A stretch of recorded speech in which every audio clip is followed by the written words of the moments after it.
The Burst Boost armor set bonus from both the 2-piece and 4-piece Ebony Odogaron armor received a pretty significant buff. Previously, Burst Boost would grant an additional amount of raw attack whenever Burst is active. For the 2-piece variant, you would get 3 raw attack, and for the 4-piece variant, you would get 10 raw attack. Now with the recent buffs, the 2-piece variant provides 8 raw attack, and the 4-piece variant provides a staggering 16 raw attack. With that said, were the buffs meaningful enough to make Burst Boost a viable option for endgame builds, especially for dual blades? Before diving into the nitty gritty, support your boy by hitting that like button and subscribe for more Monster Hunter Wilds content. Thanks. The debate for and against Burst Boost is a bit more nuanced than it seems, with a good portion of it coming down to an answer to another question: how good is Burst for dual blades? Burst is actually really good on elements focused dual blades. It's super easy to proc as a skill, and dual blades makes great use of the additional raw elements value.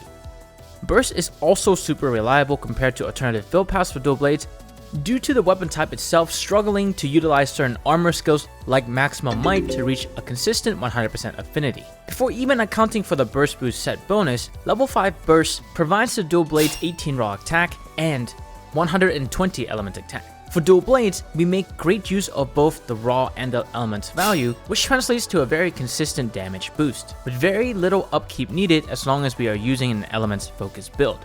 The armor skill burst itself has insane value at level 1, so much so that I recommend it into every single dual blade build. If you can try to fit it in there, you should. With all that said, it probably seems really enticing to go for Burst Boost, but we have to zoom out a little bit and look at the bigger picture. Burst Boost 2 gives us 16 raw attack, sure, but it also forces us into using 4 pieces of the Ebony Odogaron armor set, which is more of a mid-game armor set.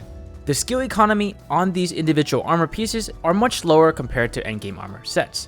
It's not as flexible to slot in whatever you want, and the raw amount of skills that we can stack up is, well, not even close to comparable.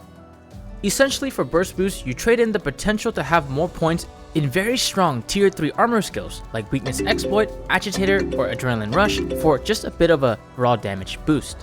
Okay, so maybe Burst Boost 2 is not worth going for endgame. But what about Burst Boost 1? It's kinda sorta good. 8 raw attack added onto whatever amount of burst you have is certainly very appetizing. To put this into perspective, Lord Soul, Guts, Tenacity, whatever you want to call it, will usually grant an average of 10 raw attack for 3 pieces of armor. The issue again stems from the skill economy behind the individual Ebony Odogaron pieces. The 3 main skills behind these pieces include Burst, Earplugs, and Divine Blessing. And while Burst itself is a great skill, the other 2 is not very needed for dual blades, especially when you play how the weapon is designed to be played, which is dodging through attacks and weaving in and out of danger.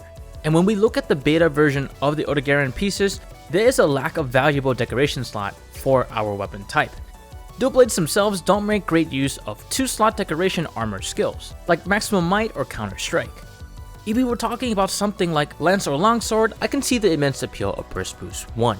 An example of a viable endgame build path for Burst Boost 1 for dual blades would be to combine the Odogaron Helm Beta and Odogaron Waist Beta with 3 pieces of the Arch-Tempered gear, specifically the Ray Chest Gamma, the Ray Gloves Gamma, and the Duna Pants Gamma. By slotting in the decorations you see on screen, offensively we'll get level 5 Burst, level 3 Adrenaline Rush, level 3 Latent Power, and level 2 Agitator, alongside Burst Boost 1's additional 8 raw attack and Lord Soul's 5% base attack boost. At maximum potential without coefficients, we're looking at a boost of 35% effective affinity, 120 element attack, and around 64 raw attack. That number can go up or down depending on what base weapon you're using. And this is before accounting for the Demon Dodge boost's attack buff. On the utility side of things, we'll have level 2 Evade Extender, level 2 Stamina Surge, and level 4 Constitution to help us spam our demon dodges. While it does look pretty good by itself, if you want higher affinity, you're gonna have to give up on some burst, which is not a bad idea. If you go down to, let's say, level 3 burst, and then throw the rest into Agitator or Latent Power, that change may very well make this build a bit stronger due to a higher crit chance, giving us the ability to make better use of an extremely powerful weapon skill that we'll talk about in just a little bit.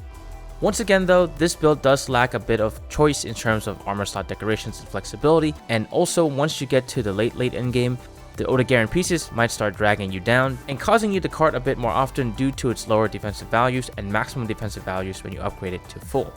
With that in mind, Burst Boost 1 and 2 makes for an amazing mid-game set now. It is definitely one of, if not the strongest mid-game high-rank armor set that you can make, at least in terms of damage output. But to be fair, I would probably have said that anyways even before this buff. In the mid-game section of the high-rank story, there's not a lot of competition for the Ebony Odogaron armor pieces. To summarize, I personally don't think that Burst Boost 1 or 2 is worth it for endgame, at least for generalist builds. More consistent critical attacks equals more damage in my brain and calculations, thanks to the absurd strength and multiplier of critical boost as a weapon skill. I can see the appeal of Burst 5 and even Burst Boost for dual blade builds, especially due to how lacking the weapon skill critical elements is in terms of overall damage potential. But if you were gunning for a burst level 5 build for elements dual blades, you don't need burst boost to get the most elements damage out of burst, so why even equip it, when you can get better armor skills to increase your crit rate and your survivability while still maintaining that additional element attack value from burst level 5. For example, by equipping the 4-piece Sergio set with the Zoshia chest beta, you can pair up the level 2 burst charm with a bunch of decorations to get level 5 adrenaline rush, level 5 agitator, level 5 burst, and the 4-piece set bonus of Razor's Edge, which provides an additional boost to adrenaline rush's attack boost by around 4 or 5% of your base raw attack value. To compare once again, Adrenaline Rush level 5 itself gives you 30 raw attack before considering the Razor's Edge bonus. And that alone, even before accounting for level 5 Agitator, cleanly beats out Burst Boost level 2. If we were to throw Agitator into the mix, that's 20 additional raw attack and 15% affinity whenever the monster is angry. So yeah, there's not a lot of contest there in terms of sacrificing 2 level 5, 3 decoration slot armor skills for Burst Boost 2. On the defensive side, you get more raw armor value from not using Ebony Odogaron. It's a bit lower rarity, it's not going to have the same armor cap as the other armors that you can build in endgame. Another alternative build that gives you burst level 5 would be a build I covered in my dual blade changes video, link on the top right of the screen and in the description below. That build not only gets you burst level 5, but it also grants us very high affinity, almost 100%. While still giving us a lot of utility skills, making it functional and usable for almost any encounter. But all of that is just my personal opinion. What are your thoughts on Burst and Burst Boost? Let us know in the comments below. After thinking through this one, I was a bit bummed out that we don't have another fun dual blade build to use, but then again, we are already spoiled for choice as a weapon type. In no uncertain terms, Title Update 2 has been amazing for dual blades. We have so much more build variety and a lot of high damaging options that makes the game a lot more fun and flexible for us as a weapon type. And that's before accounting for all the amazing buffs and changes to the weapon itself. Another way to look at the Burst Boost buff is that it's an alternative path for any weapon type that cannot make great use of Adrenaline Rush, and the powerful upgrade to that skill from Razor's Edge, the 4-piece Sergio's armor set bonus. A weapon type that comes to mind for me is Lance. Lance makes great use of Burst Boost 1 and Burst Boost 2 without losing much of anything. They probably don't make great use of Adrenaline Rush due to their desire to block for their retaliation attacks. Plus, they have that awkward sidestep hop thing that can make activating Adrenaline Rush not as easy as it could be. At least not without Evade Extender.